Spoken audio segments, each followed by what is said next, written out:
Hello and welcome to MP Access. My name is Katarina and today we are here at the 5-Star Conference and I'm joined by Jaye VanBoening. Thank you so much for joining me today. You are a U.S. Army veteran who served in Iraq and Afghanistan. You have a big story to tell us. And I wanted to start with your background first. Can you start by sharing a little bit about your time in the military, where and when you served, and what inspired you to join? Yeah, definitely. So I joined in 2006. One of the reasons I didn't really have much going on where I was at. I was from a small town. Really was nothing for me to do there. It was me and my mom. We were together the whole time, and it was hard leaving her. But ultimately, I thought that was going to, the best thing for myself and my family ultimately. So joined in 2006. My first duty station, I was at Fort Carson, Colorado. From there, I had the 15-month tour to Iraq. Came back. I wanted to get a little bit closer to home, and home is Missouri for me, around St. Louis area. So I wanted to get a little bit closer, so I re-enlisted to go to Fort Campbell, Kentucky, which is 4 or 5 hours away, so it's not bad at all. So got there.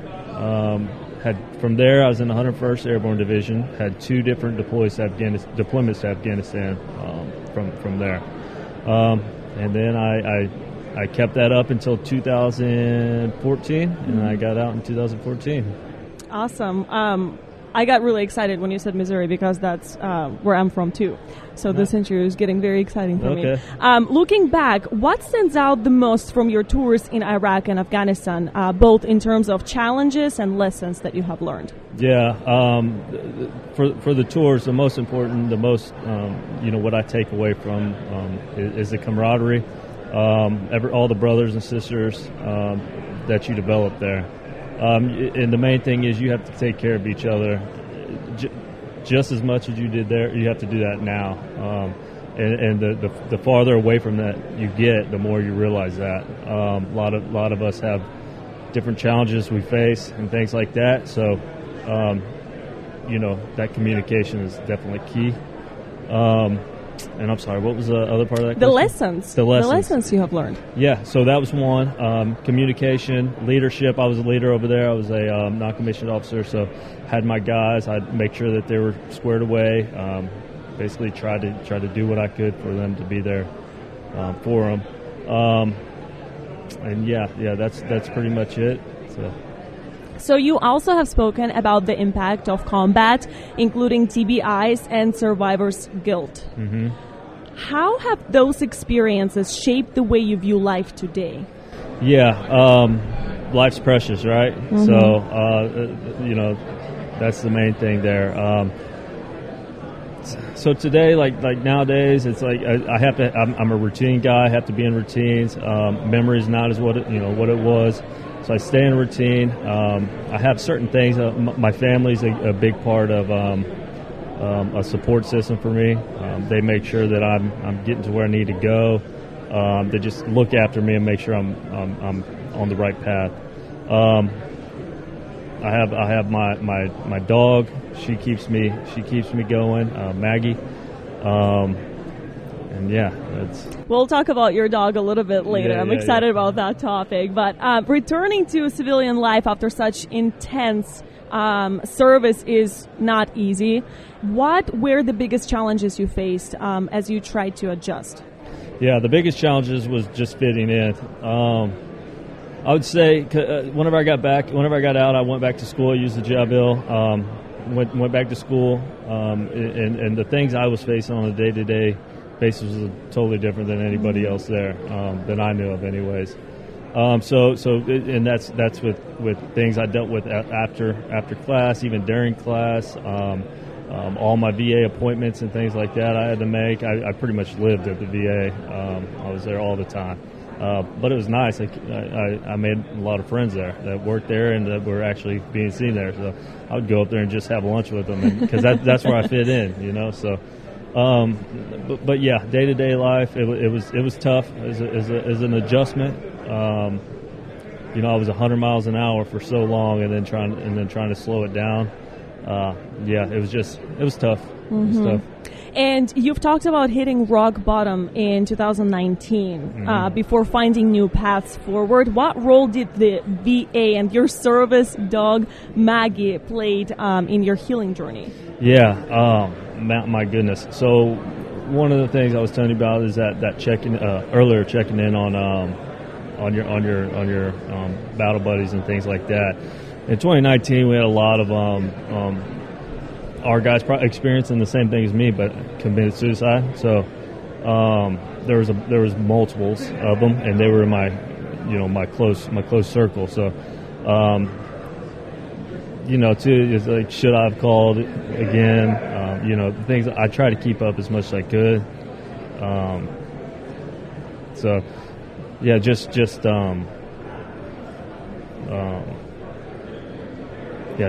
watching out for each other. And Maggie, so I was at Rock. I was hurting. I was hurting bad.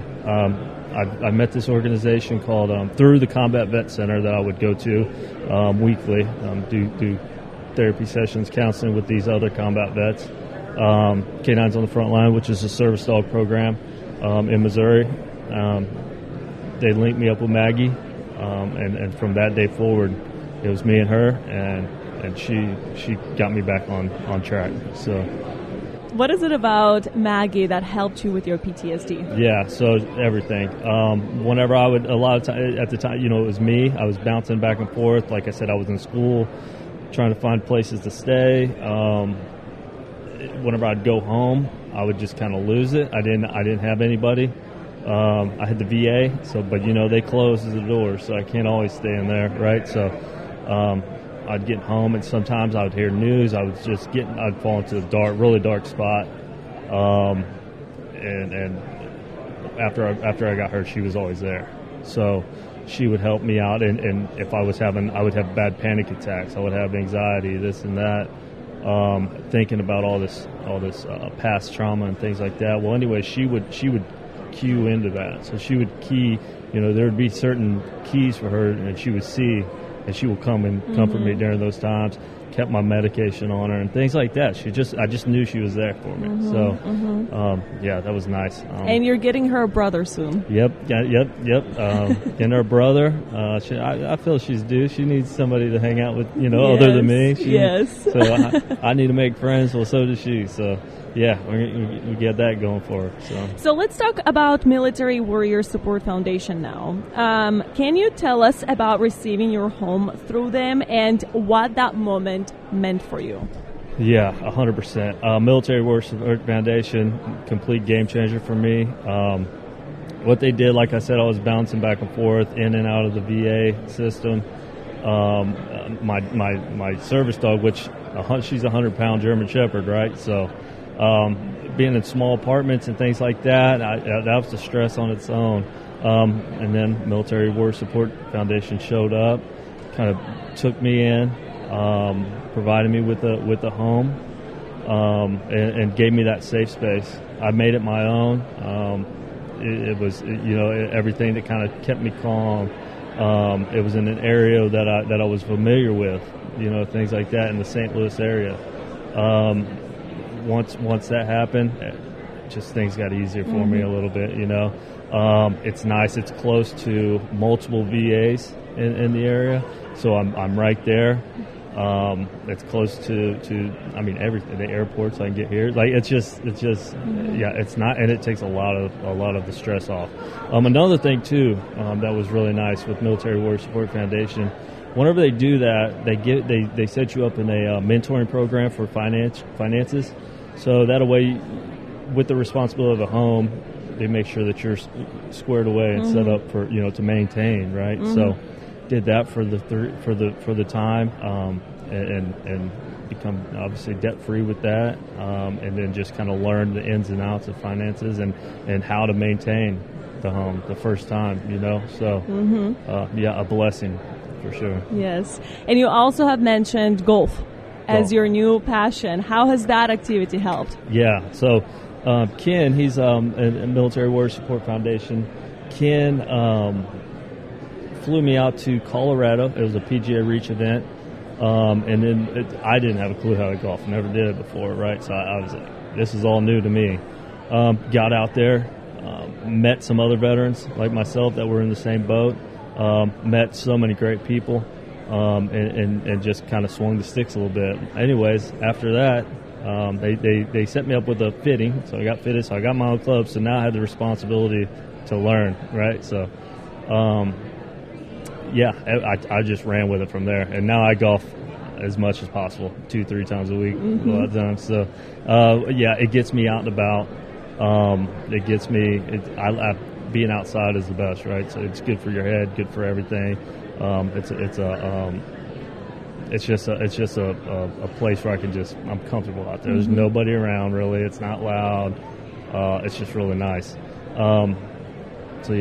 So looking ahead, what keeps you motivated and gives you hope for the next chapter in your life?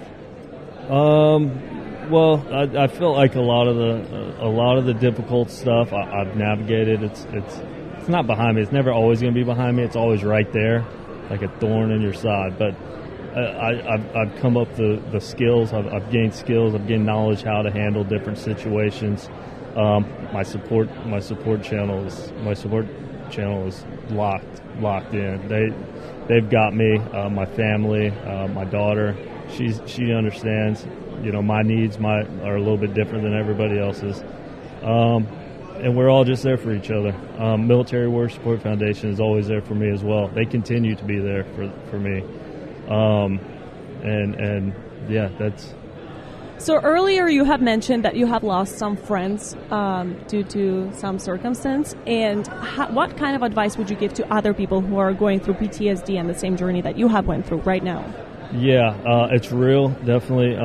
Just check in. Just check in all the time. Even if you are checking in, just keep checking in. We were all in the same boat. We were all, there's a handful. The ones of us that got out and made it back. That's tough. It's tough. Everybody's, what happens whenever you get back? I mean, some people take the wrong path. But some people, it's not even the wrong path. It's just a path that they decide to take because that's all they really know how to do to handle and things like that.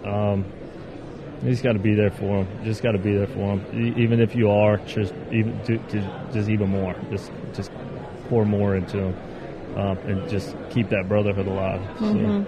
And how has being a father helped you heal and build a better, stable future? Yeah, so anytime I have anything where I'm having like negative thoughts and things like that, that's what I think about. I think about my daughter, raising her. She's she was born in Fort Campbell, Kentucky, and after my second deployment, and she is now a freshman and just starting high school. So time flies, but wow. We're still kicking. We're still making sure she's being taken care of, and just doing what I can for her. How did she react when she found out that you guys are going to have a house? Yeah, she was excited because she was right there. Just from her like small areas, and then me just not like a lot of times I wasn't able to be there because like I said, I was at the VAs and things like that. But yeah, she enjoyed it. She's got her own space. We have a nice yard for Maggie and things like that. It's anything I can never dream of. So. And before we wrap this up, if you could share one message with the broader community about supporting veterans, what would it be?